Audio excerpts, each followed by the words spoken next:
Well, good afternoon. I think we'll get our meeting underway today. Do I have a motion to approve and receipt of the agenda items? So moved. Margaret Kunst and Councillor Davis. All right. Oh, we need a vote. And all those in favor? And it's carried. And okay, so the following item was referred to the Council Priorities Committee at the March 11th meeting, which was the Council Procedure Bylaw Update. And Ms. Bowers, you are on. Thank you. So as Council knows, this is the second look at this bylaw.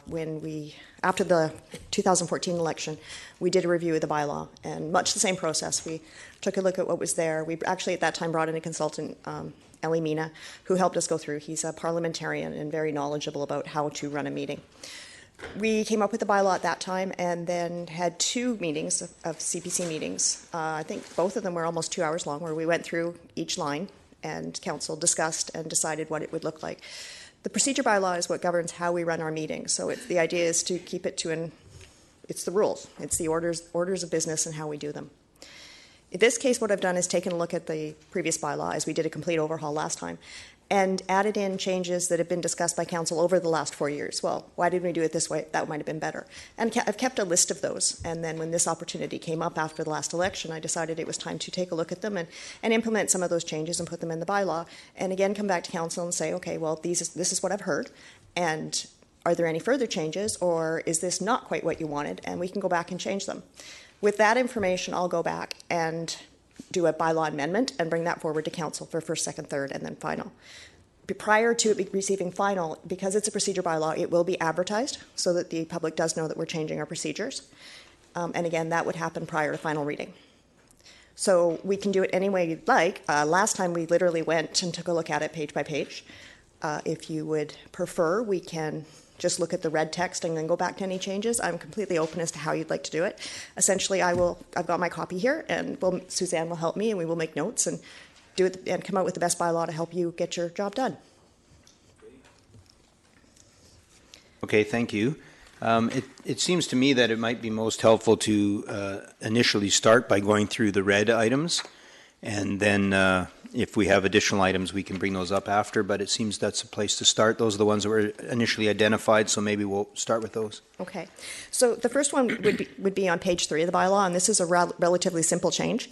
Although not thought of in Council, I was kind of reading the bylaw going, my intention is basically it includes the word in the calendar year for which the election was conducted, which is a little redundant, as it does say it will occur the first Monday after following the election. So having in the same year is redundant, and also would not work very well if we had the election in December, as the first Monday in the following month would actually be in the new year. So the easiest way to solve that problem was just to remove those words and leave it to the first Monday following the election, or the following month.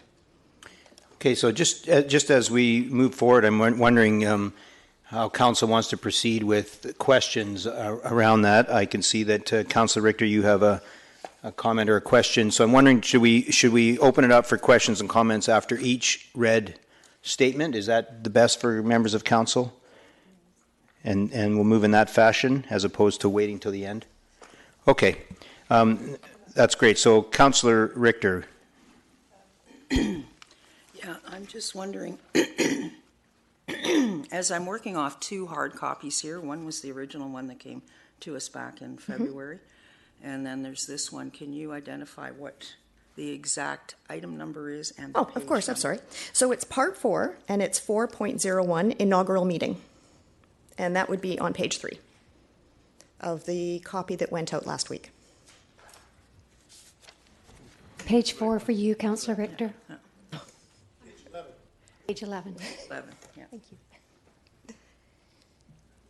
Okay, Mayor Froese. Thank you. Just again on the process. So would it be helpful, Mr. Chair, that we vote on, like, if there's no comments, we just vote on each one, and then or do you want one vote at the end? But if we just go through any questions and then a vote, then move on, then that might move along. The alternative is if there's no comments on it, I could just bring it forward. Okay, Okay? Okay. We could vote on each one if you'd like, but if there's no comments on it, I would expect that that would be just commonplace and we could go forward with that one. It would come back on the amendment bylaw. So, because today we're not necessarily voting, we're not voting on the bylaw, we're just providing feedback. Exactly. recommend to council. This will go to council, so, Exactly. That comes back again, so. okay, fair And enough. if there was any disagreements, definitely votes could steer me in the right direction. Okay. Oh, we have lots of speakers here. Councillor Woodward. Just a procedural question for the rest of us here. So if we're going to go through each red item, discuss it, and then additional modifications or suggestions after that? That's the process I right think now? that's the process we're Right going to now? follow. Okay. Councillor Richter?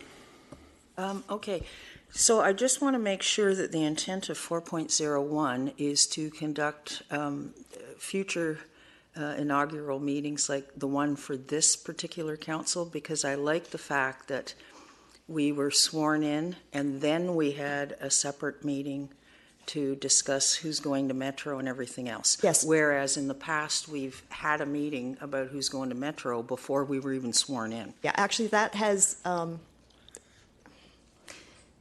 actually changed in the last bylaw where we said there would only be the one meeting on the inaugural day. So we eliminated having that afternoon meeting. It does mean that we have to schedule a special meeting, especially in the case of Metro Vancouver, almost immediately. But that did work better for, we had the day to get ready. So this just means that we're going to continue the process that we followed this I have term. not removed the inaugural meeting. Shall be the only meeting on that day. So it's exactly the same. All I've done is say, if we have an election in December, we can't have an inaugural day in the same year. So it just covers that off, so I don't have to worry about that one later. Okay, thank you. All right, there's no further questions. We'll move forward. Okay, so moving forward, page 5 of the bylaw, which is section 5.12, and under special closed meetings of council. Several months ago, there was a meeting where the ombudsperson came to the township and had some discussions. And in the discussions, it was strongly suggested that there be a more direct way of releasing reports from closed so that they become public without having to come back to council or have certain ones asked for. I spent a significant amount of time thinking about that, about how we would do that. So as a result, I've kind of sectioned off some of them that really could be released without any motions that we would normally have to come back to council for, or we would have to include them in the meeting. So in this case, the names of appointed individuals and council members that have been selected for Township of Langley committees and outside organizations upon a certain notification of the individuals. That's the motion we always have at the end that says, we release the names that have been appointed. So rather than have that being a motion, it would just be the assumption, unless council took another motion, would be that those would be released to the next agenda. The same would be for anything for awards. So upon notification of the individual and or the family, that those names would then be public. We wouldn't have to have that extra motion at the bottom saying that council released the names. And finally, and looking at them, the property acquisition and disposal reports, they are technically public documents, quite honestly, as they do speak about spending of money. But property concerns, of course, we don't want some information out before. So I thought long and hard about, what is a reasonable amount? And I went to the Freedom of Information Protection and Privacy Act for this one. And if you're going to release something within 60 days, you do not have to go through the process of freedom of information. You can just say we're releasing it within 60 days. So in this case, I've said, okay, well, once the deal is closed and everything's signed and basically a contract would become public knowledge anyway, we would give it a little bit of time just to make sure everything's done and completed. And then at 60 days, it would be considered releasable. Councillor Woodward. Yeah, I wanted to clarify that. So releasable as opposed to released? No, it could be released as well. It's just someone has to ask for it. So it's not automatically released? No, it That is was- really. It would be, if someone asked me for it at that point, I would be able to give it out. And then in turn, we could discuss it with the public. Yes. So the only thing I wanted to ask there was maybe there could be a procedure where when something is released, that it can be added to the distribution saying you're now able to talk about this, because I didn't want to have to keep track on my end Yeah. No, that makes of when perfect sense. something I can talk about and when I can't. So So I'll come up with some way of informing council as to which ones have passed that timeline. that'd be great. Thank you. Okay. Councillor Richter. Yeah, and I had a similar question to Councillor Woodward's in the sense that The property acquisition and disposal reports are about publicly owned properties. That's right. So why don't we release them instead of consider them releasable under FOI? Why aren't we just publishing a list on township page? We could actually do that. That would be the intent of this, is we could publish a list of reports. We could put it in the distribution list. We could do whatever. So these deals have now concluded and it's done. Well, Okay. yeah, and that's what I would like to see, Okay. that the public be informed that council either purchased or disposed of assets on their behalf. Okay, no, we can definitely look into doing something like that.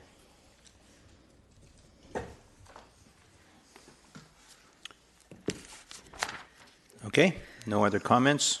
Thank you. Okay, so moving along to statutory public hearings, section 6.09, which is on page 7 of the bylaw. We have had in the past some comments made by people that would like to see things go forward at the public hearing.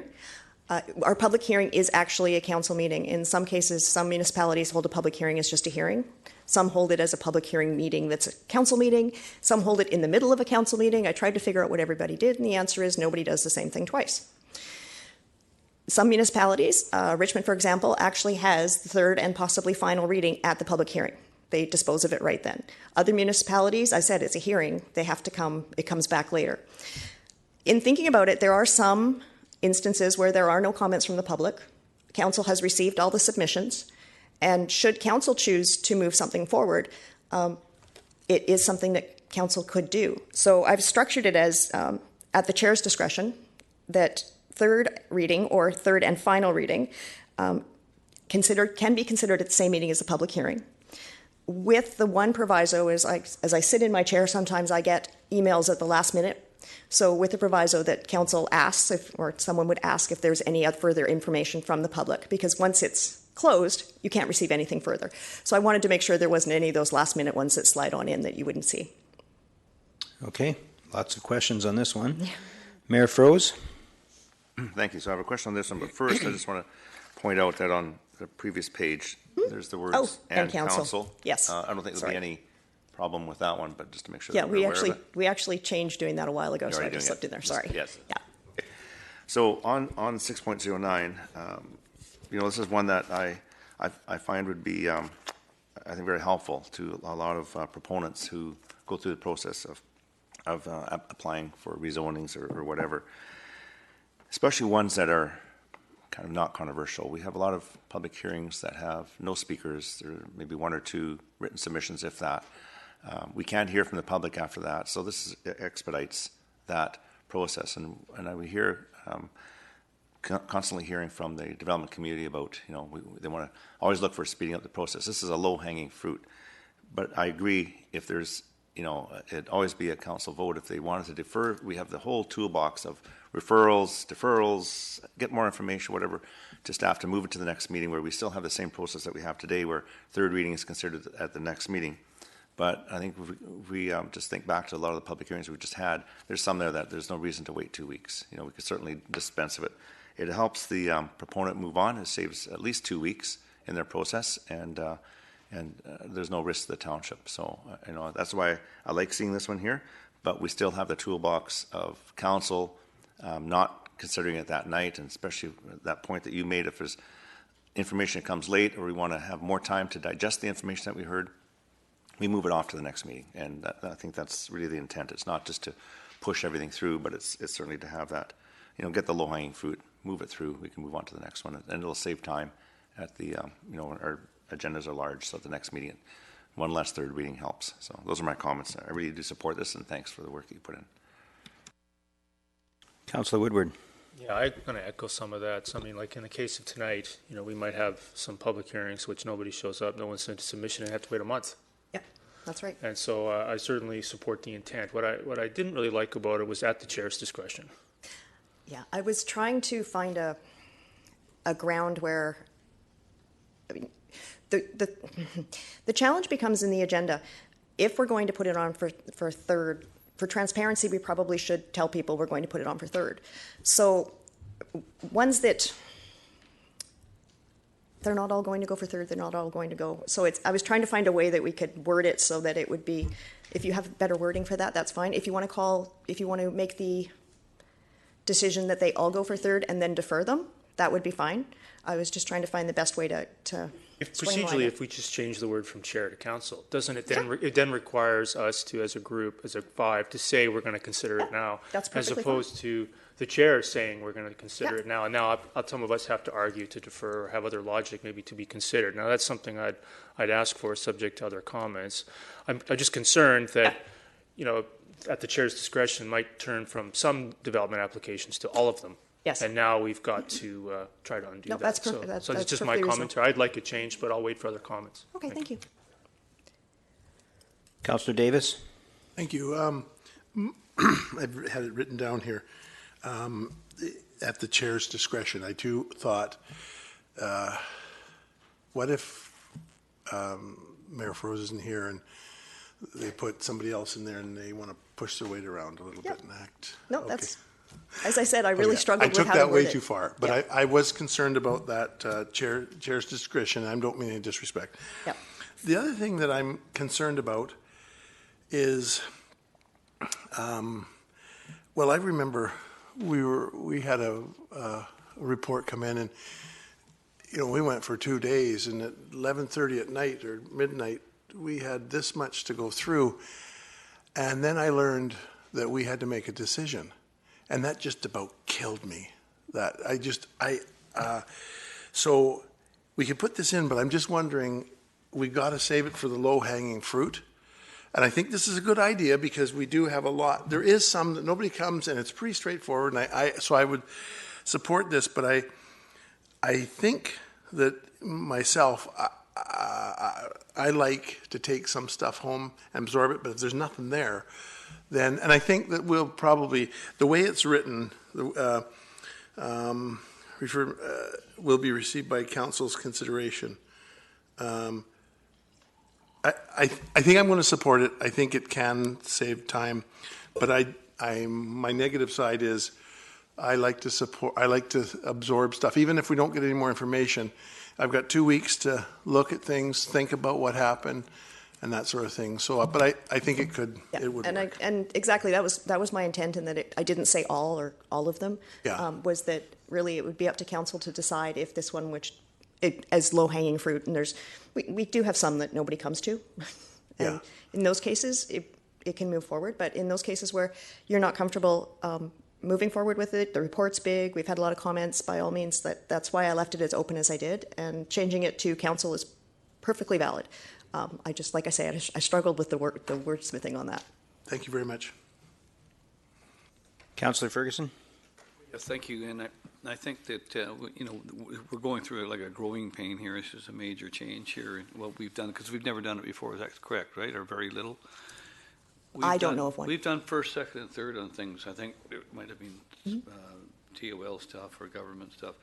My question, I understand Surrey and other jurisdictions do it. I'm not sure if you checked with them.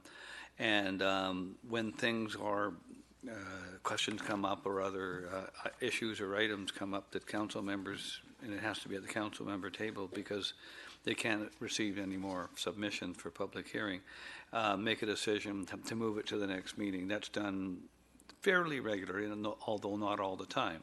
But it does provide another, as some have mentioned, tool in the toolbox.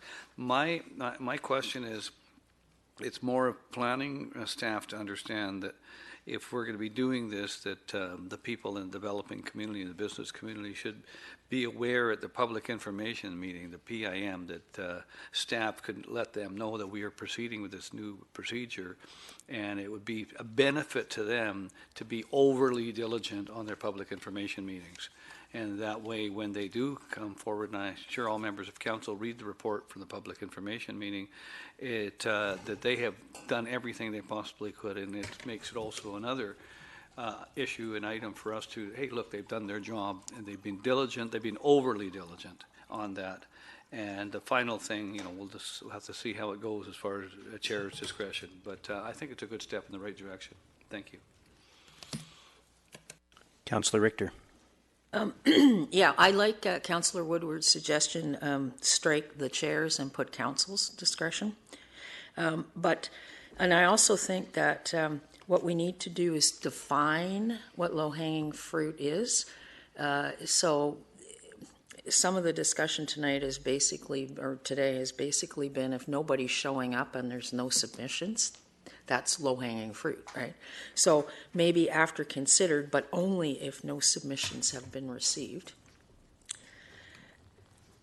And the third thing is, it's not clear to me from this what the process is. And I think the process I would like to see is that we continue with third reading will be in the following meeting unless council resolves by motion to consider it at that point. Because the way this is worded means everything can be considered at third reading. And I don't think that's a good practice. I think we should continue on with. Okay, so just so I understand, it would be a matter of, then it would take two motions, is it my to understand? You would need a motion to move forward to have the motion of third reading.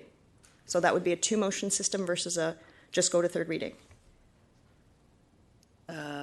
No, now I'm confused. Okay. Okay. What I want to do is the process that we have in place now, which is it automatically goes to the next meeting Right. of council, unless council at that point takes a motion to consider it then. Yes. Is That would be what because this that's is. not clear in the Okay, wording. I can definitely clear that up. But yet that is the intent, is that unless council chooses, or and now it's at council's discretion.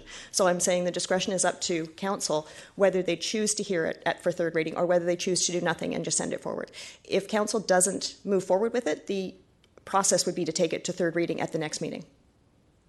Okay, but the chair would have to call for. Well, if we reword it to council, it would be up to someone in council to make the motion for third. Oh, okay. Okay? So it's not so automatic. anybody on council can make a motion. Anybody then? can make the motion. If we change that to council, Yeah. The chair wouldn't even have to. My intent was that someone on council would still make the motion, but the chair would say, "Is there anyone who would like to move forward?" We can take the wording out, change it to council, and then the chair can also still ask that question, or a member of council can just say, "I'd like to move it to third." Okay.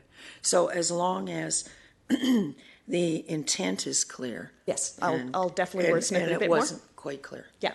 Okay. Councillor Arneson. Yes, thank you. Just to confirm that I think there's a consensus around changing the language to make it a council discretion as opposed to just the chair's discretion. And I would be interested in seeing the language around how to trigger this, as Councillor Richter has mentioned, because I think if it's too broad or vague, it could end up in being more problematic than we might anticipate. How about if we changed it to by a motion of council? Yeah, well, any defining language, Yeah. I think, would be Motion helpful. would define it as opposed to discretion. If we change it by motion, that would describe that there would be a motion necessary in order to move it to third. And then it would be a majority motion, that's all. Oh, well, yeah, Okay. no problem. All right. Thank you. Mayor Froese. Thank you. I think we're making it a little bit too complicated. There is a procedural bylaw, and the tools that we have available to deal with motions are there. And I'm fine if take the chair and put council in, but I'm thinking just take that part out before the comma at the chair / council's discretion. Take that right out, because what it says here is third reading or third reading and final adoption may be considered at the same meeting. So that means if there's, and low-hanging fruit doesn't mean, in my mind, that nobody showed up. Low-hanging fruit means, and that's maybe the wrong term to use, it just means that there's some that are less controversial, like Councillor Davis had mentioned, there's lots of information. We do want to be able to digest that information prior to making a decision. But my way of thinking is that when we have a public hearing, and the public hearing is concluded, a member of council could move third reading. And as long as it's seconded, it would go on. At that point, council has the ability to still refer that to, if some feel that they haven't had enough information or they want to spend more time, they can still refer it. But I think by having it too complicated that we have to change the, basically have a motion at the beginning of every agenda, makes it complicated. We already have the tools there. I would suggest taking that right out, and it may be considered. It doesn't mean that it has to be considered, but any member of council then can make a motion to move third reading. And if that's accepted by a majority of council, which is our procedure, then a third reading is passed. But certainly, I think this council has always been cognizant of the fact that some council members want more time, and I've never seen us say, no, you're not going to get more time. You know, it's 2 weeks and we need more time, but that still follows our procedure bylaw. It follows the rules of procedure, the Robert's rules, if you will, on all the things we can do with a motion. I would take it right out and just say it may be, then we don't have to have that motion every time. It's the same thing, you're just adding an extra motion. So those are my comments, and I think it would clean it up a lot and make it simpler, and it's still just a motion of council. Thanks. Councillor Richter. Yeah, I can understand what the mayor's saying. I guess the concern that I have is it probably wouldn't happen with this council, but what happens if you have a council where there is a defined majority on council that just want to push things through for the benefit of their financial supporters during an election? I think whenever we're making rules, we have to consider how can they be abused. And I think it could be abused. This thing could be abused if we aren't careful. But bearing in mind what the mayor has said, if we take out that first phrase, at council's discretion, and just start at third reading or third reading and final adoption, may be considered by resolution of council at the same meeting. Okay. I think that'll do it. Okay, I would put motion, council makes a motion after it's adopted, it's a resolution. So if we put in resolution, the understanding would be that it would be an adopted motion. Is that? Well, so the intent is any third reading would go to the next meeting unless council resolves at the public hearing to give it third. That's right. That's right. So it's a motion to move third reading, and if they say no, then it goes to the next one. Yeah. If there's a referral, and it says no. Yeah, it could be referred, deferred, however we move it to the next meeting. No, but it's not automatic. It has No. to be triggered by somebody on council Saying saying, third. I want to give it third tonight. Yes, Yeah. definitely. No, I wouldn't schedule them automatically. Yeah. This is to be an open, some of them are really complicated and we'll need that time. Other ones, they're a little bit more simple, for lack of a better term.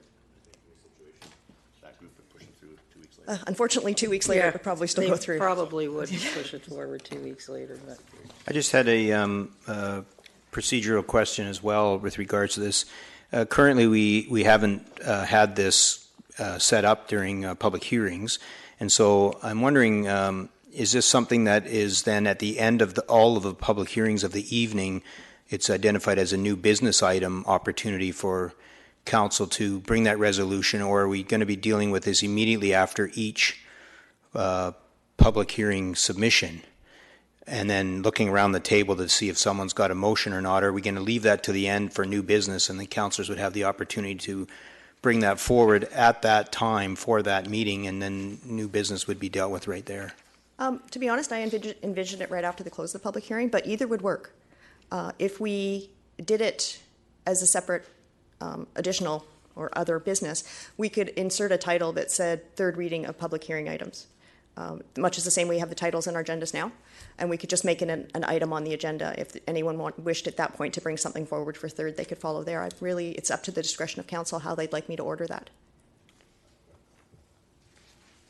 Okay, maybe we'll have a few comments based on that, but I guess what I was thinking, and then I'll have some other comments, I think just even having the, 10 or 15 minutes or 20 minutes of time might be good for council as they think about what they've heard or not heard, and have that 15 minutes to make the decision by the end to decide whether they'd like to bring this forward by resolution or not, as opposed to it being immediate right there.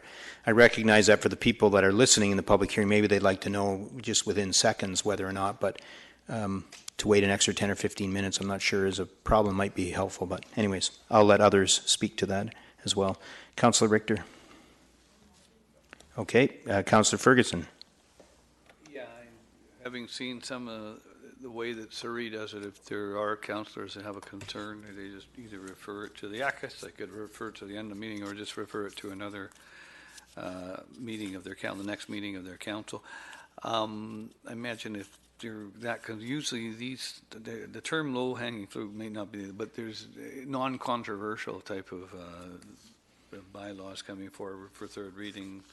I wanted to know, if I may, Madam Clerk, through the chair, we've now looked at a couple of changes. I don't know if you're able to put it up on the screen. You've taken out at the chair's discretion. That's taken out? Yes, at this point, we're removing the line that says at the chair's discretion. We're just going to take it right out of there and start with third reading, and then we're going to add resolves at the same meeting. So Now, the part I was concerned about, have we added providing there's been no submissions? I know one of the councillors mentioned that. I actually haven't. I know what we would circle around back to that one. I haven't heard that from any other councillor. That it seemed that resolve was kind of supported, but I haven't actually identified whether we were only doing public hearing items that didn't have submissions. I've heard both sides of that one. Yeah, exactly. So I don't know how that one's going to come out. Okay, I just wanted to clarify that. Mayor Froese? I think on that one about, because we could have somebody that we've seen here before at public hearings who comes and speaks about something that's not really the public hearing, and they may have other issues, and then if we said that was the rule, we'd be saying, oh, we're going to deal with it later. So just a comment on that. On the, I prefer, I think Councillor Ferguson nailed it. I prefer it to be right after the public hearing. So C1, public hearing, a motion. If somebody wants more time, they want 15 minutes, defer it to the end of the meeting. But what can happen is we can have 5 public hearings scheduled for a night. 4 of them are just boom, boom, boom, boom. The 5th one is going to take 2 hours.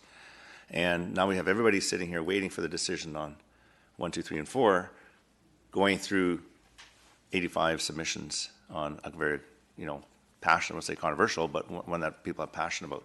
So I would hesitate to put that in hard and fast.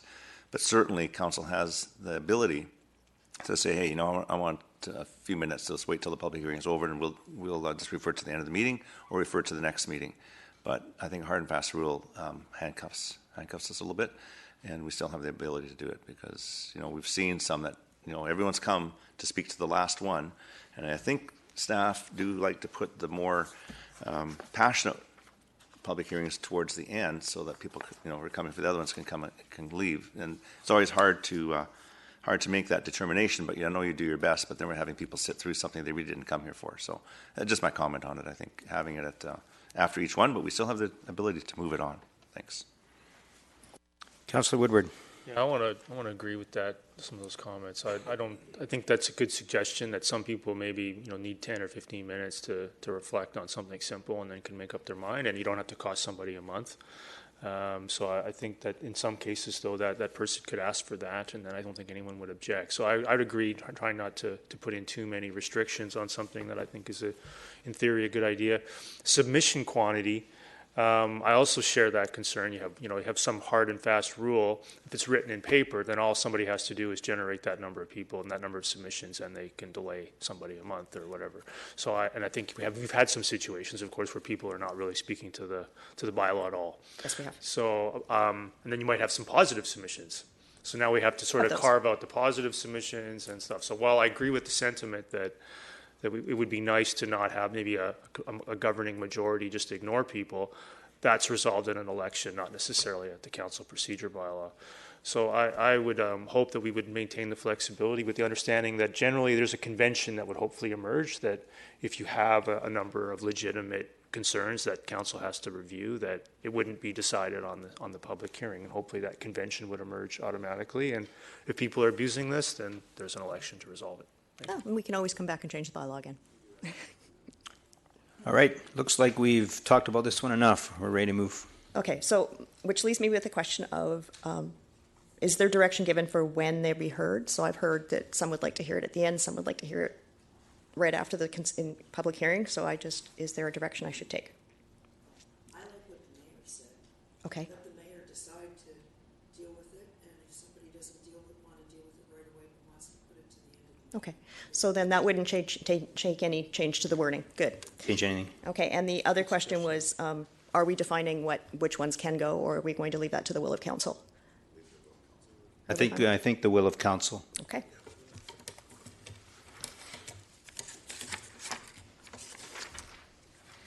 Okay, I will, as a personal note, I'll tell you the beach in Mexico was much nicer than this, but that's okay. It was a lovely vacation. So we are up to an addition that was requested on 11.08, and it's adoption of censure motions of council members. So I was asked to include something that made it a majority vote, being 2/3 of council, in order to pass a motion of censure against another council member.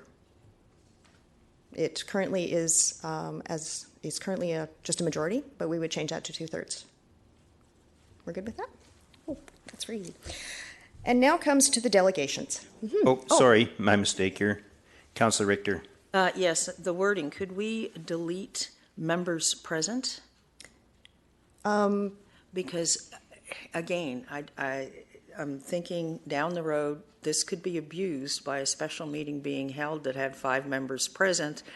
Okay, so then we would change it to quorum, which essentially is the same thing. I'm just trying to, if you change it to quorum. Well, actually, I think a censure motion is important enough that it should only be held when the full council is present, and it should require 2/3 of the full council.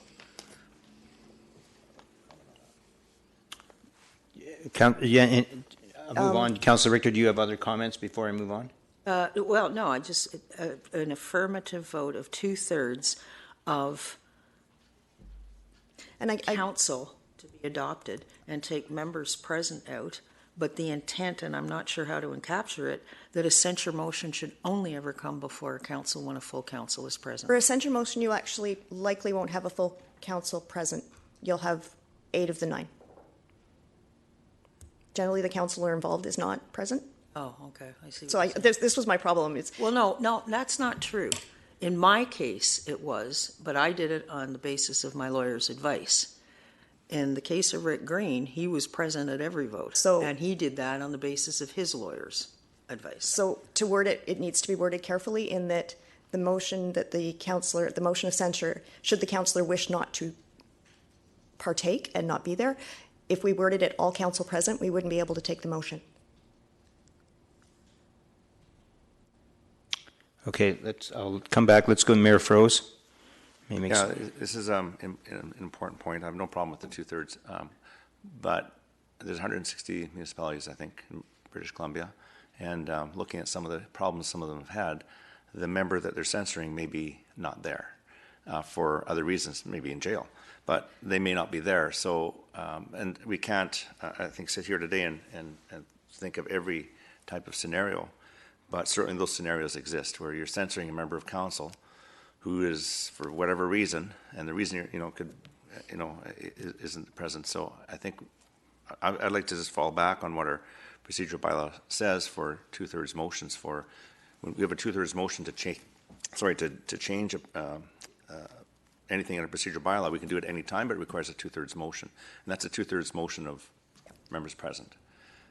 Because it might be that 2 or 3 members aren't present for a lot of reasons, and we can say it's nefarious, they don't want to be there, or it's just that they're in jail, and the council has to make a decision and move forward. So I'm just taking an extreme because we can't foresee what will happen 10 years from now. I hope not to deal with the jail issue. That's right, we don't want to do it, but it happens. Yes. So, thanks. Councillor Woodward. Yeah, I'd like to find some way to, I think this is pretty strong anyway, 2/3. Again, I think I've made jokes, you can't get 2/3 to agree on the color of the sky. So, I mean, I think that, I think this is a pretty high bar that we've moved it to. Honestly, if it was just up to me entirely, I would put a line in here saying council members will not censure each other anymore. I think honestly, it just becomes a political tool, and I don't think it really serves much of an instrument other than politics. And honestly, I'd prefer that if everybody would vote for that, but I probably don't have 5 for that. Yeah. Councillor Richter.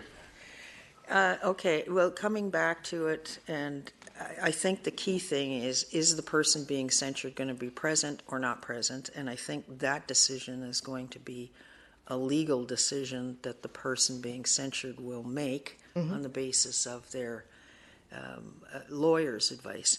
So I wonder if it could be reworded to say 2/3 of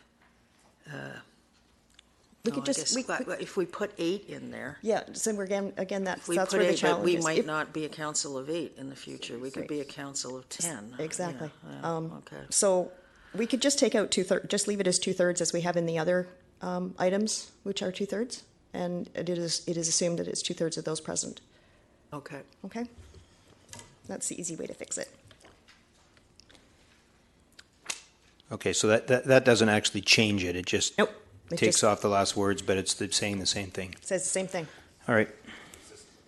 Yeah, it's consistent consistent with with the our other others. wording. Yeah. Okay, thank you. No more comments?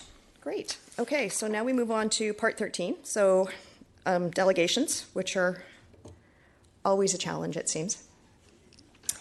So I removed 13.02 just for the fact that I've had to break it down a little bit. So I've now got a 13.02A and a 13.02B. 13.02A is regarding issues where we've had we've had items come up for first and second for rezonings. And for transparency and people getting equal opportunity to speak and all stakeholders being involved, we've had some cases where, I don't want to say the audience has been stacked or the delegations have been stacked, but it's well known that we only allow 5, and therefore somebody gets 5 of their friends to come and speak to first and second the way they want to see it done. And I would prefer, because I'm one of those nasty people that believes in fairness, that everybody gets their word in, that the place to give a comment on it is the public hearing.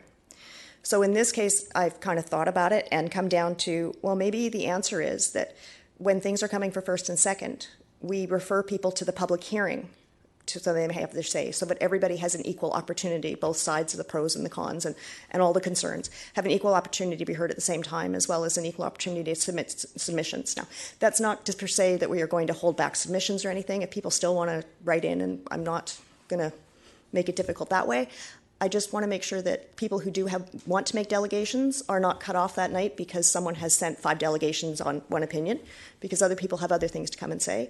And similarly, that council only hears one side if only the 5 people show up with the one side. Okay, so it would be, I guess we'll open comments to 13.02, and then we'll move on to, Part A, and then we'll move on to Part B. Oh, you want to do it separately? Well, I guess I don't think it's that meaty, but okay, you can. Mine was on okay, B, so that's fine. Mine was No, on B, so. okay. How would people prefer? I think let's speak to A, and then we can speak to B. I think that's helpful. Okay, Councillor Richter. Okay, the issue that I have with A is that A presumes that everything we get for first and second is going to go to a public hearing. And what if a delegation has information that council should be considering before they decide to send it to a public hearing? And that cuts those people off. And that's what I'm concerned about, that one. And yes, I do understand that. My suggestion is, pardon me for a moment.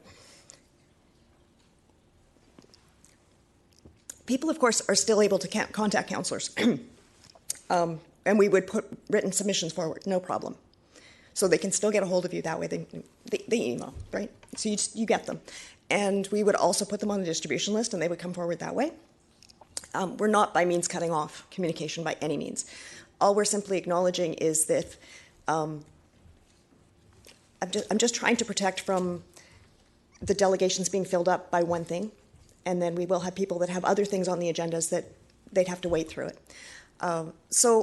And it doesn't suppose that. I guess part of mine is it really doesn't suppose that. Council may choose to send it back right off the top as there's something that needs to be done, right? If you heard from people, and people are quite vocal about telling you even before it gets to public hearing it's not right.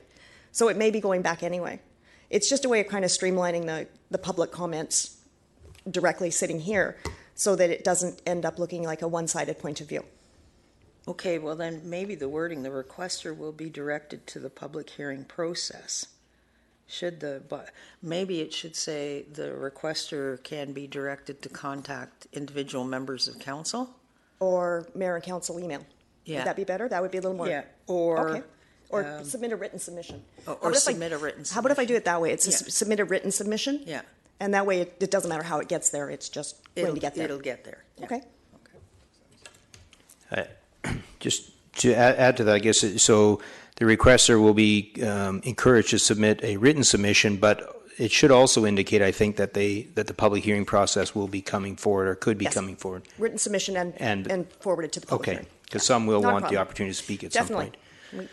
Okay, looks like that's all the comments on 13, or in Part A, so we'll open it up for Part B. Councillor, So, oh, yeah. sorry. And this one, Ms. this I'll one let Ms. again goes Barr back explain to, it's back, very similar to what we had before. On-agenda items are allowed until 10 a.m. the day of the meeting. Items that are not on the agenda, we have an earlier deadline of the Wednesday before, which is 5 days before. And again, this speaks to transparency. I found 4 years ago, we had a lot of people who understood that they could not have their agendas forwarded to the general public by putting it in after Wednesday. So it would go on as a late item, and then the general public would not know that this item was going to be discussed. So the emphasis behind this is to say, if it's an on-agenda item, I fully understand you don't see it till Friday, so you definitely should be allowed to have your say.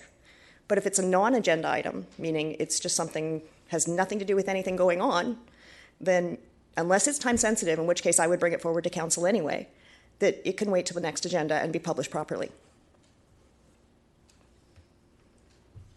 Okay. Okay? Councillor Woodward? I know you're closing all my loopholes here that I've found over the years, so good for I you. learned fast. Because I've Yeah, used both A and B in the You past. have. Yeah, I have. And those yeah. are the one I'm thinking about and Yeah. going, that didn't work right. The late delegation policy was an especially fun one where you would essentially wait until Thursday or Friday, knowing that the proponent or the other individuals. Yeah, it took would- me about 3 months to figure Yeah. that was going on. Yeah. I was wondering though on B whether or not you could give people till 10:30 or 11, whether that was something that'd be possible. If the meetings didn't start at noon, I could say I would. Well, But that's a separate issue. That I'm hoping we're going to get to at some point, but Unfortunately, at this point, it's, 10:30. could I do 10:30? Corinne, could we do, Suzanne says we can't.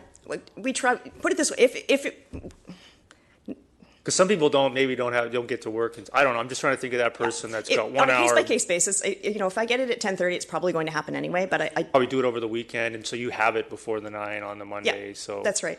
But if the answer is, it was just a request, not Yeah. a big deal. I was just. Honestly, if we do our best to get them in, if there's less than 5, we'll probably slide it in there anyway. All right, so we'll just leave it. But Yeah. thanks, and again, good work on closing these. Thank you.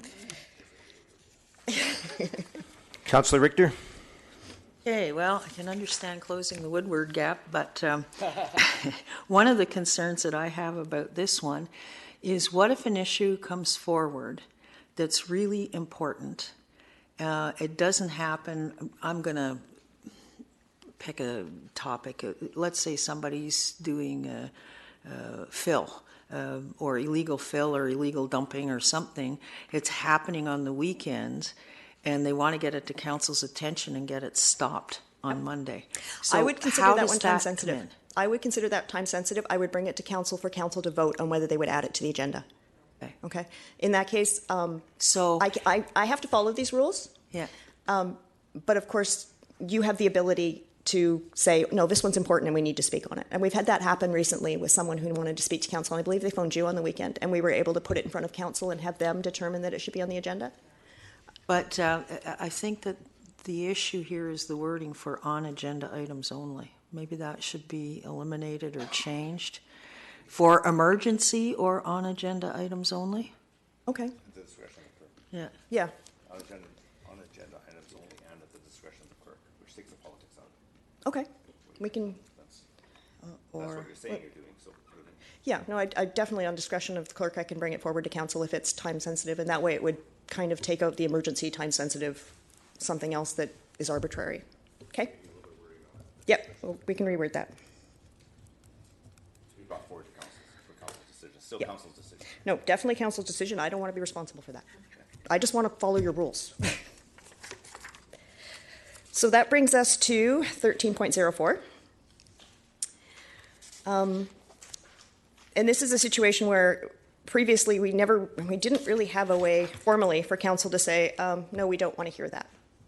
In cases, again, I went back to, I did a table, it was lots of fun. Tried to look at delegations to figure out how other municipalities manage them. I went to 5, 6 municipalities south of the Fraser, and nobody does it the same way. Again, it's not in the Local Government Act, it's not in the Community Charter. This is something that everybody does differently. So I was trying to figure out how do we approve them? And in our case, we don't really approve them. The bylaw approves them, and then I schedule them. But council, of course, has the discretion to say, well, maybe we don't want to hear that one today. Maybe we can put it off. Maybe it just doesn't fit. Maybe it's not our level of government. Previously, we've had council's been able to do that. All I've done in this case is just include it in the bylaw so that there's a process for doing it. So at the first meeting of the day, council may take a motion to not hear a particular delegation for some reason.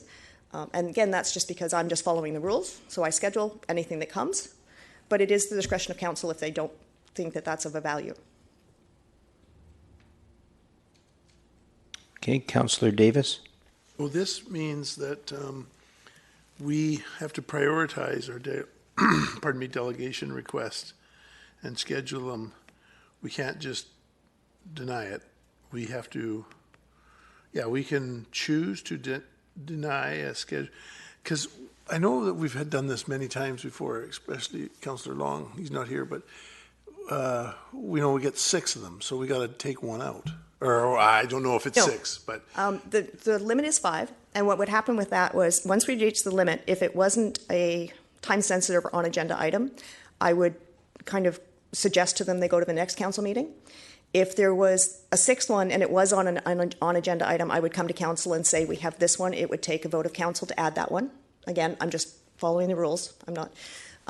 In this case, it's if we have someone that council, for some reason, didn't want to hear from that day, or they realized the meeting was going to be really long, and this is someone who usually speaks for a long time, or any one of a number of reasons. It just gives council the ability to say, okay, well, this one we're not going to hear. We do it now. We have done it in the past. Council, it just wasn't in a rule. And we would vote on that. Yes, that would be a vote. It basically makes it so council must vote on it. Gives us a little bit of freedom, especially if we use the word prioritize. And I think my thought goes back to the process of how it was prior to the last bylaw where council approved everyone. So all I've done is kind of taken it and turned it around where they're scheduled and council would disallow them. So it's just an easier process of getting people through. Well, not disallow them, but put them on. Put them onto a next one or do whatever council chose to do. Yeah, okay. Okay. Thank you. Councillor Richter. Yeah, we've already, I think, already getting some backlash from the community on this one. I got an email today from Diane Kask, and I think some other members of council did as well too, where she's saying she's wondering if the change regarding delegations will be able to be done arbitrarily, or whether there will be parameters placed on denying a delegation after it has been approved. So I'm thinking that we need more clarification on this. Well, definitely. I mean, we can definitely do that. I'm trying to leave it as open as possible for council. It is up to council to make the determination as a whole. I did find that there are some pretty stringent rules in other places. Abbotsford, if you apply to be a delegation, you cannot come and speak about a public hearing item, which, okay. You cannot come and speak about labor relations, potential litigation, if a mayor considers frivolous, jurisdiction outside the city, anything that's enclosed, anything to do with freedom of information, protection of privacy, statutory reconsideration or appeal, compliance with city bylaws or policies, items not yet presented to council, election-related or tendering of contracts. So, exactly. And I can see the value in that. But I'm trying to go the other direction. We're saying, okay, and leave it kind of open. The majority of them are not going, you're not going to deny them anyway. All right, but if we think back on the things that we have denied, what have we denied? I think there was only one, and it was another level of government that we really couldn't do anything about, and it was a very, very long meeting. And this person had brought something forward that there wasn't something we could, it was a provincial matter. Okay. And we as a staff, we said, after council has said, we don't have the ability to have that time right now, and there's nothing we can do. As a staff, we kind of directed them off to the level of government they needed to. Okay, I still think we need to clarify why we would deny. Wendy, your research, I think, looked at what other communities do in terms of the same delegate appearing Yes. on a reoccurring basis. We do, some actually do have recurring. In Delta, you can come once a year on the same topic or once every 3 months on different topics. So that's another way that we could codify kind of streamlining the number. Jessica wouldn't like that one. It would be, yeah. So there's, I mean, obviously delegations is something that everybody struggles with, right? So it's trying to find the best Langley model that works for us. And I guess my thought was there's very few we deny. And when we do, council would have a very good reason for it. And staff would do our best to put that forward to people. And but there's very few. I mean, once we get down to we're only allowing 5, there's very few times that you would have to deny one. People are pretty good about keeping things on topic for you.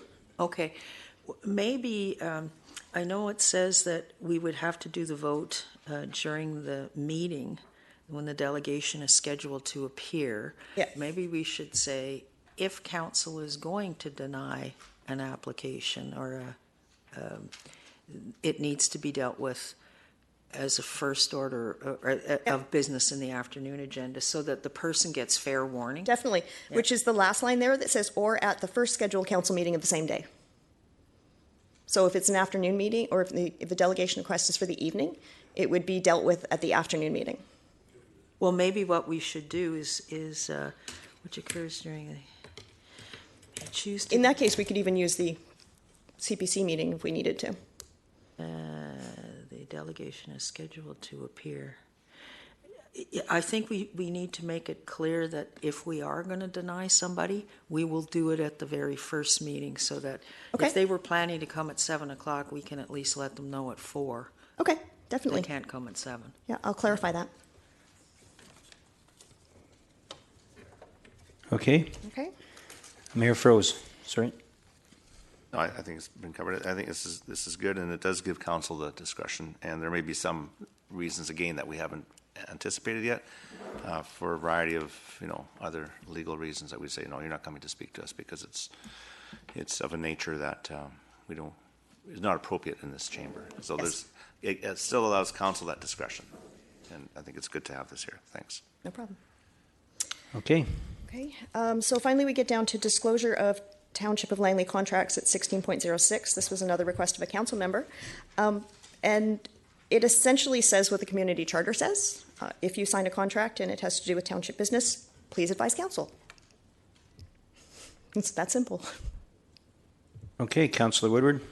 Yeah, I know. I remember this was brought up, and I'm not sure this really is necessary. I mean, you're just duplicating the language, I think, that I've found in other. I think it's in. I can't remember which document. It's community charter. Community charter Yes, or it is. local government act. So I didn't want to guess, but Yep.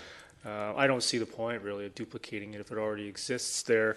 And I think my issue was why repeat this sort of as soon as reasonably practical. Since it's a CPC meeting, I had a question down here. Would this be before or after council's eating the food? So I think that in the end, it doesn't really mean anything. It's not really going to probably be enforced, and if it is, it would just be changed after the fact anyway. So I don't think this really has a place in the procedure bylaw, and I would ask that it be removed unless anybody objects. Okay, Councillor Davis. Well, I think it's important because there's disclosure of township Langley, but why 6 months? And then why as soon as reasonably practical?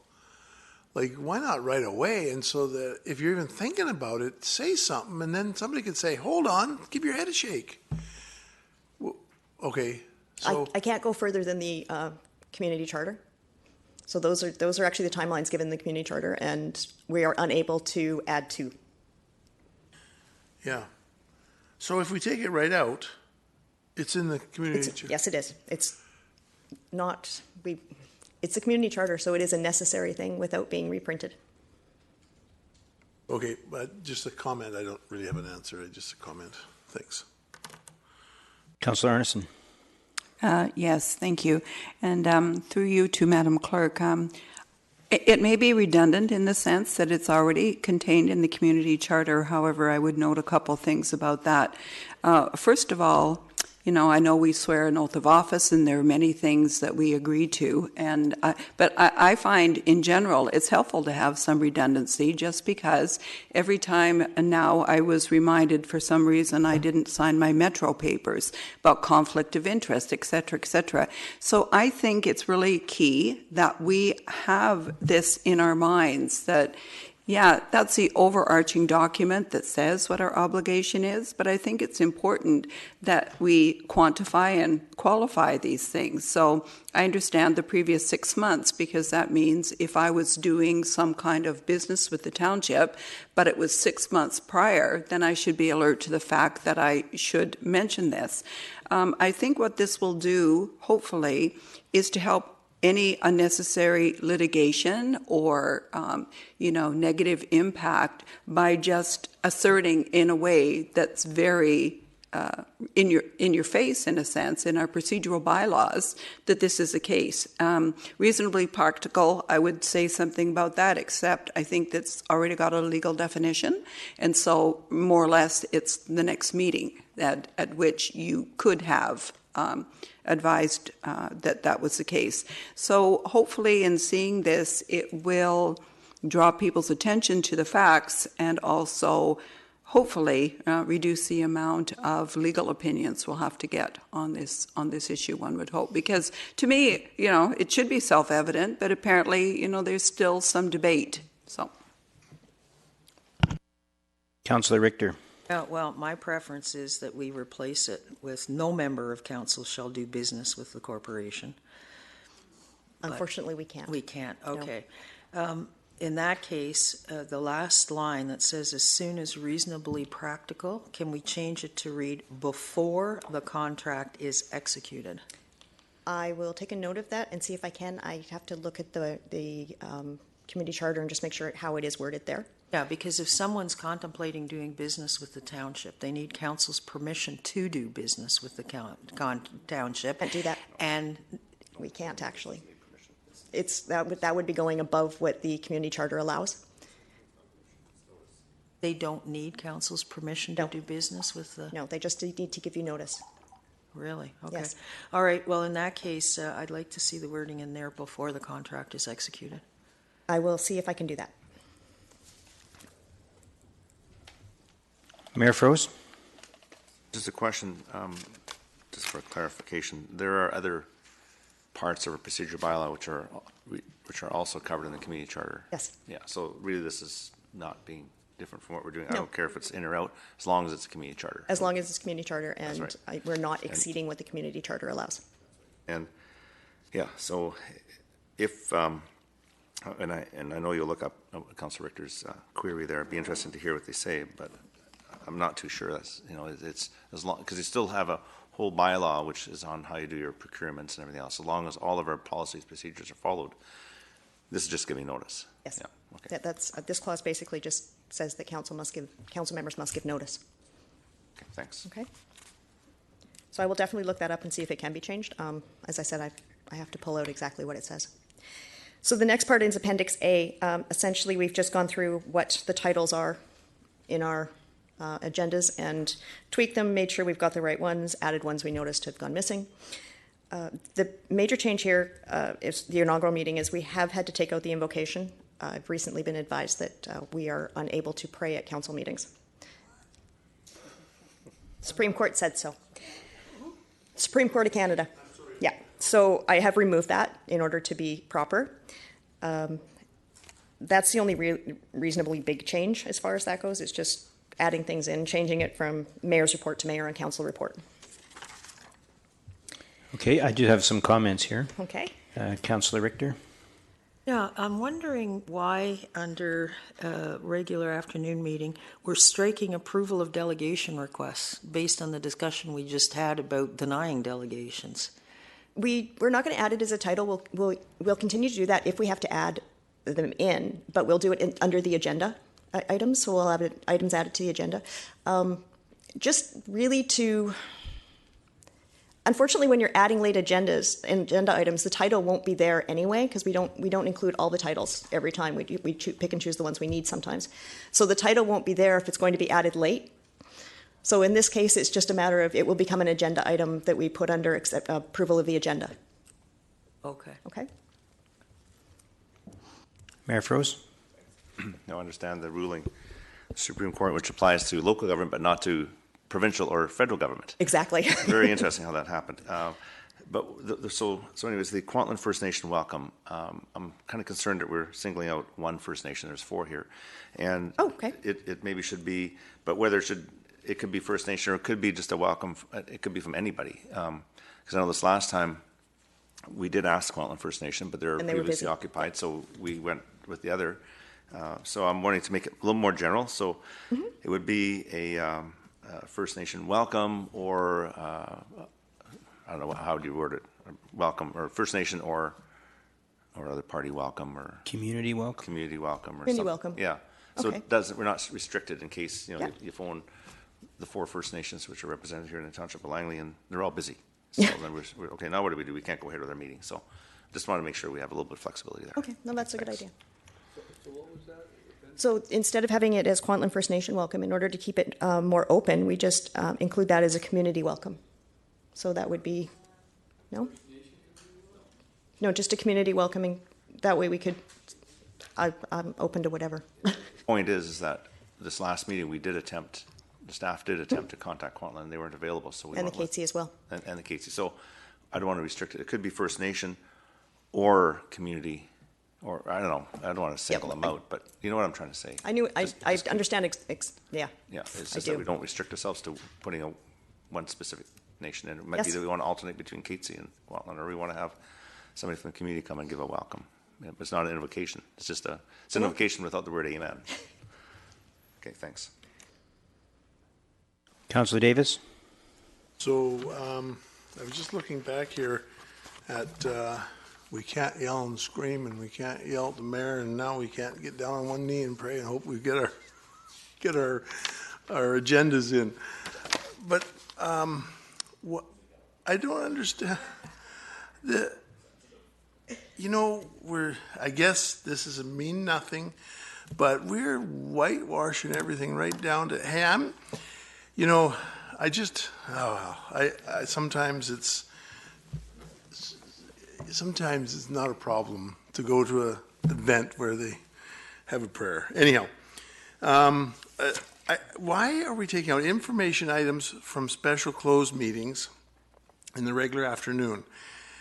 Because that identifies to me, okay, now we're going to special closed. Oh, okay. So information items for special closed meetings is actually repeated under items brought forward for public information from special closed meetings.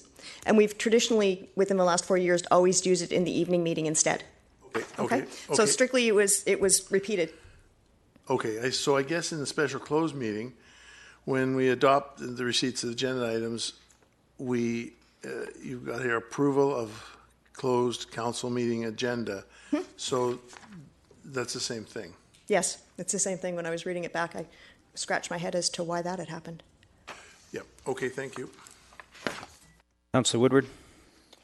I just had one. So maybe Mr. Bracken could help with this one too, that if we pray anyway, what happens?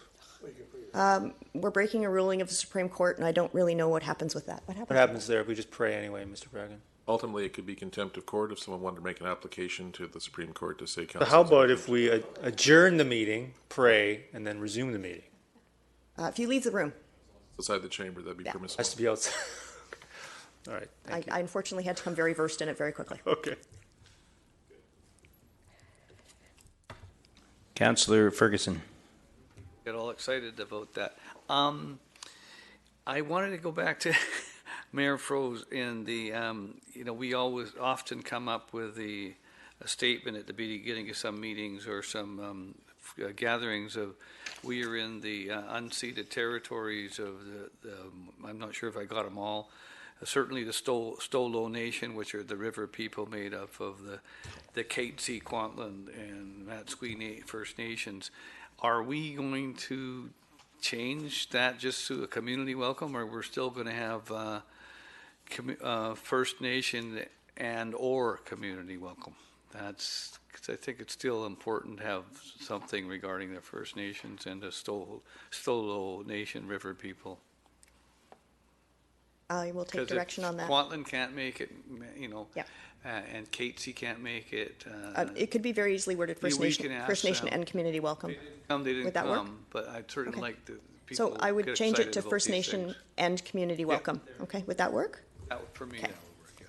That's from being, Mr. Mayor, that's from being on the Aboriginal Committee of Metro. And then, Councillor Richter. Yeah, I was going to actually suggest we do community/First Nations. I think in the spirit of truth and reconciliation, we need to acknowledge the importance of the First Nations. And maybe we could still do community welcome, but before that, we would have First Nations acknowledgement. Absolutely. that would be to the will of council. If Yeah. that's And You do that anyway. I know, but at the making it inaugural. part of the agenda. Do you want to, I can put it in First Nations acknowledgement? Sure. Then you can just leave it as community welcome afterwards. And whoever, Okay, well, definitely, we can definitely do that. That's, Okay, there's no more comments on that. oh, and I had one more thing. oh, definitely. Down under Metro Vancouver Representatives Report, it should be S apostrophe. Yes, it should. Thank you. I will make sure that gets fixed. Okay, And then finally, with the public hearing protocol, as the discussion was earlier this evening, or earlier this afternoon, we were including the ability to vote on something during the meeting. I just removed the last couple lines saying we wouldn't vote on something during the meeting. So that's Appendix B in the protocol.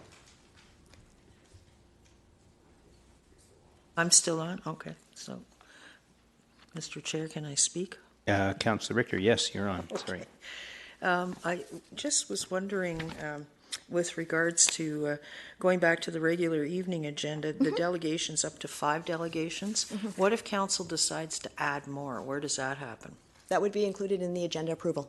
In the Because you agenda just vary the approval? agenda to include more people. Oh, okay. But it would take, currently, in the bylaw, without any amendment, it takes a two-thirds majority vote, and I believe it's worded in in difference to the valuable time of citizens, or I've forgotten the exact wording, but it's indifferent. It takes a two-third vote to add more than 5, Add more than 5. but it okay. can be done.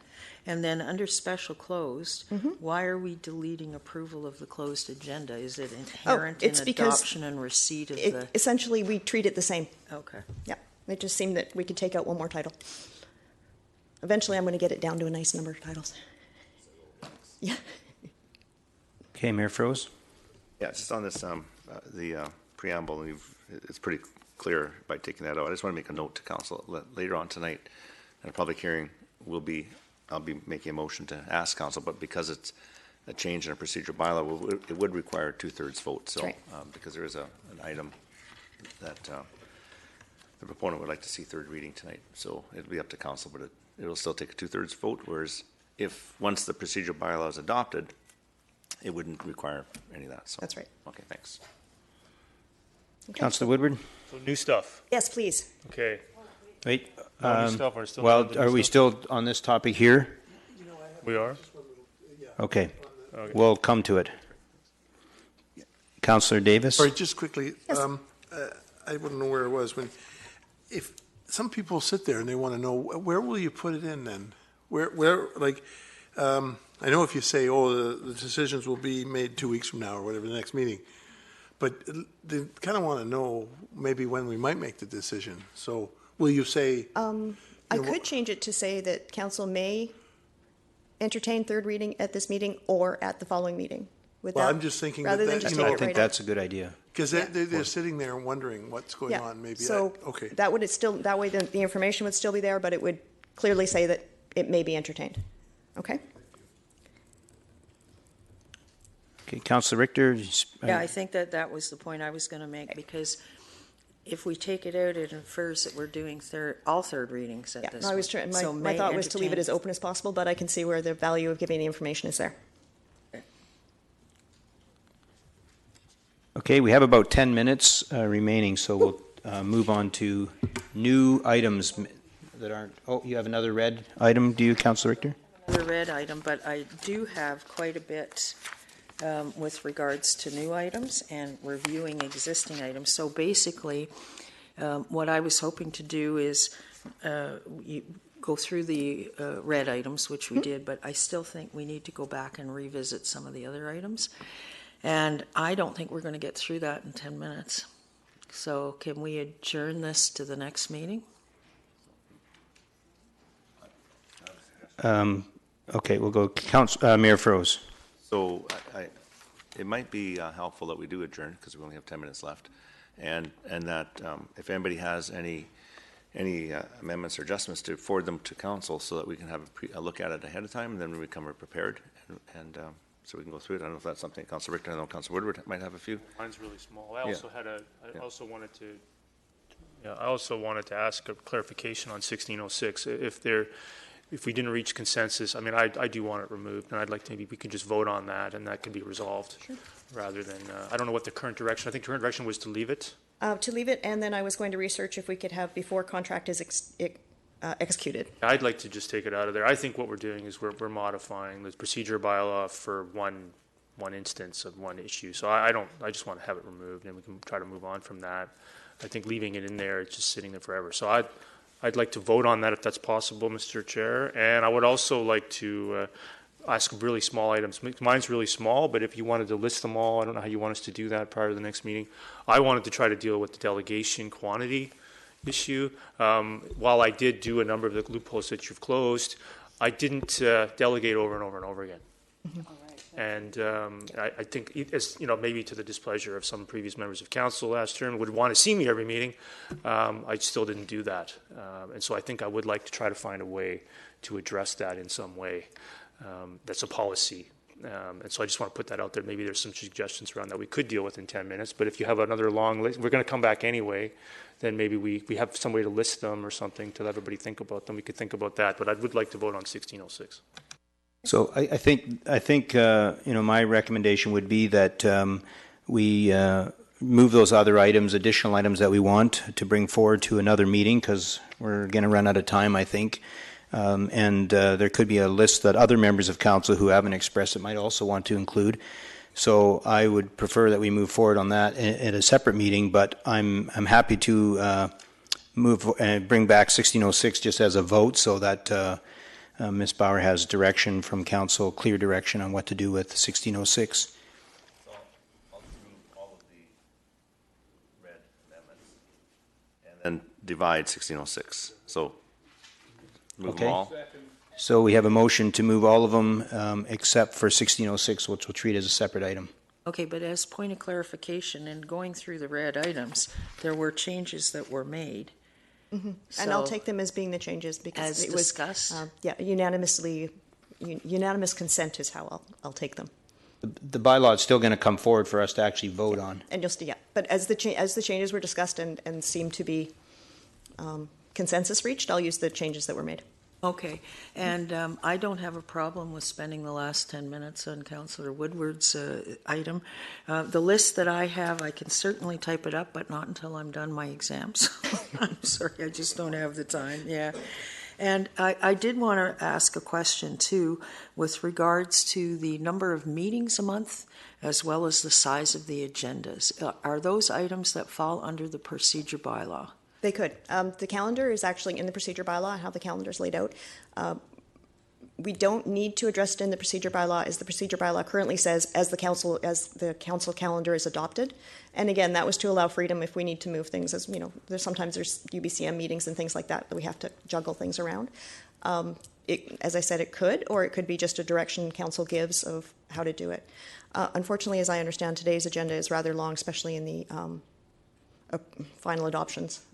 Yeah, I mean, basically what I'm thinking what we need to do is have a discussion as a council about this item. And what I would really like to do is to propose that we perhaps ask Gord McIntosh or some other person like that to review our current system, because this business of packages with, essentially 10, 12, 14 meaty items all on one agenda package, like, that's not fair to council, sorry. I know that you're stuck with the timing that we have. I'll be so- honest, I'm pretty sure staff didn't think it was that fair on Thursday afternoon either. So, but something's not quite working here, and I want to try to get it fixed. So what's the best way to deal with that? Is it just to put forward a motion that we hire? Mr. Backen, I defer to you. I think Mr. McIntosh is a good suggestion. There's some things that are repetitive because some of council have seen the bylaws that have come back, say the ones that were given for second, third reading previously. Some technical things can deal with those. There's other substantive items like the timing of notice of motion and those things that I think there's a divide that we have to look at. So I think we should have Mr. McIntosh back and look at some best practices from other communities. Okay. So do you need a motion to do that, or? Or just a point of order, we have a motion on the floor. There is a motion on the floor right now.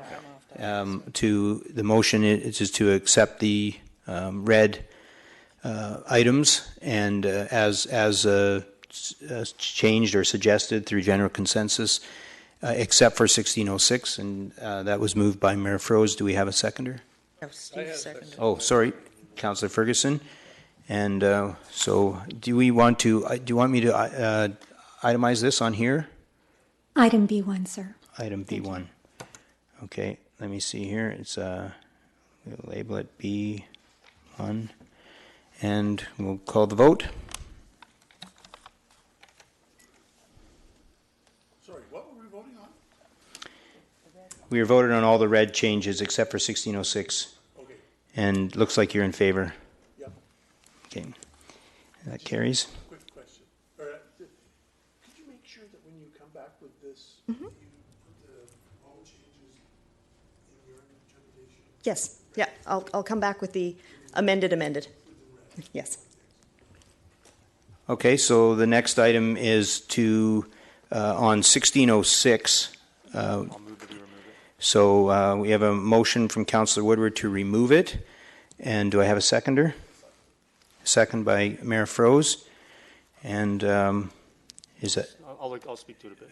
Okay, sorry. Let me just, Councillor Woodward, you're on. Yeah, I think it's an issue that we all aware of. I think some of us, are we going to duplicate, cut and paste the community charter and the local government act into our procedure bylaw? And I feel like that's what we're doing here. So I think we all know that provision exists. I think we've been well educated on it. And I think that all of us should be in our spare time in between council meetings reading the local government act and community charter anyhow. So I don't feel the need for it to be cutting and pasting elements from it into our council procedure bylaw. Thank you. Councillor Richter. I kind of agree with what Councillor Arneson said, which is it never hurts to remind people. We might be very aware of it at this council, but that doesn't mean the next council will be aware of it.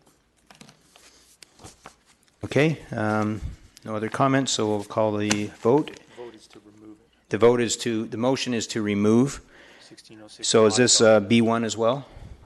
That is correct. Okay. Because we could make the motion is to remove it. The motion is to remove it from there.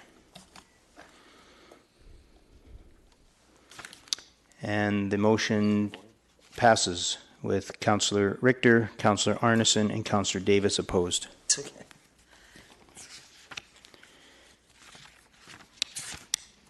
Okay, just with the amount of time we have left, I'm going to suggest that we include other items or additional items for a further future meeting for other changes that we might want to make. And so do we have any other business to discuss at this meeting?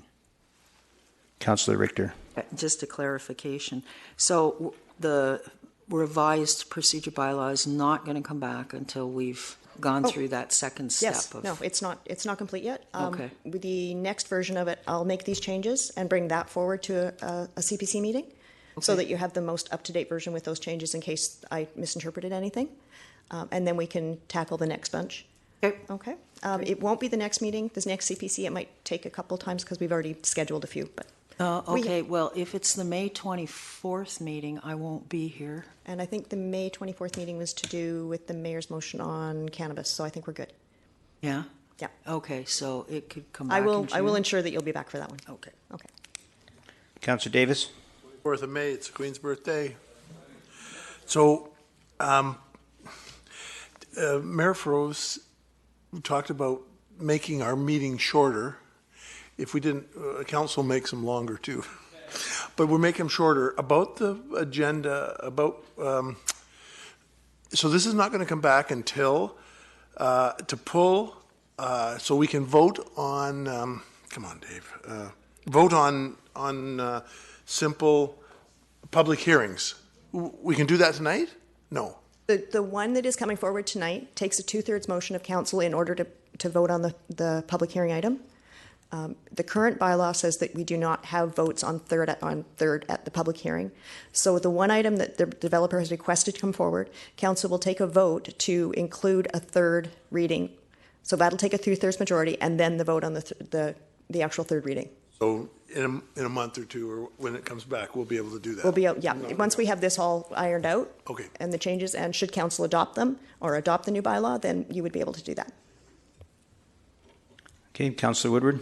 Yeah, I'm just going to ask if there's a couple months or a couple meetings, sorry, that we're not going to see this back. Could you, if you have time or ability, to give us some background on how some other municipalities maybe are dealing with repetitive delegations?